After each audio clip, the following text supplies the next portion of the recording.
വീട് കുത്തി തുറന്ന് 36 പവൻ സ്വർണ്ണാഭരണങ്ങളും പണവും കവർന്ന സംഭവത്തിൽ കുപ്രസിദ്ധ അന്തർസംസ്ഥാന മോഷ്ടാവായ മോഷണം മുഖ്യപ്രതി ഉടുമ്പ് രമേശ് മലപ്പുറം കോട്ടക്കലിൽ പിടിയിൽ.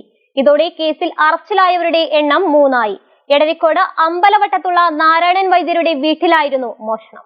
ക്രിസ്മസ് രാത്രിയാണ് അമ്പലവട്ടത്തെ വീടിന്റെ ഡോർ തകർത്ത് വീടിനുള്ളിൽ സൂക്ഷിച്ചിരുന്ന 36 പവൻ സ്വർണ്ണാഭരണങ്ങളും പണവും കവർന്നത്. ഈ കേസിലാണ് കുപ്രസിദ്ധ അന്തർസംസ്ഥാന മോഷ്ടാവായ മുത്താന്തരപാളയം വീട്ടിൽ രമേശ് എന്ന ഉടുമ്പ് രമേശൻ കോട്ടക്കലിൽ പിടിയിലായിരിക്കുന്നത്. കർണാടക, തമിഴ്നാട്, കേരളം എന്നീ വിവിധ സംസ്ഥാനങ്ങളിലായി 100ലധികം മോഷണ കേസുകളിൽ ഉൾപ്പെട്ടയാളാണ് ഉടുമ്പ് രമേശൻ. കോട്ടക്കൽ ഇൻസ്പെക്ടർ അശ്വത് എസ് കാരന്മയിലിന്റെ നേതൃത്വത്തിൽ കോട്ടക്കൽ പോലീസും മലപ്പുറം ഡാൻസ് ഓഫ് ടീമും ചേർന്നാണ് കണ്ണൂരിൽ നിന്നും പ്രതിയെ പിടികൂടുന്നത്.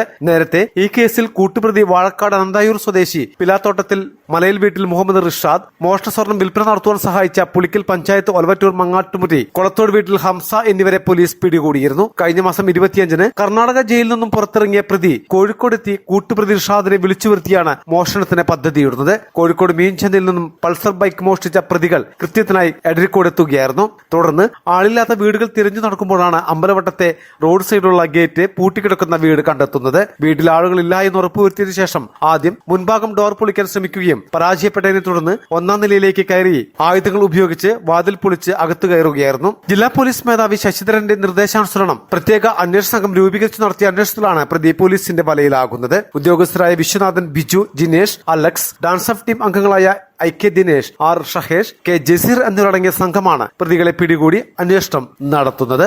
മലബാർ ടൈംസ്, കോട്ടക്കൽ.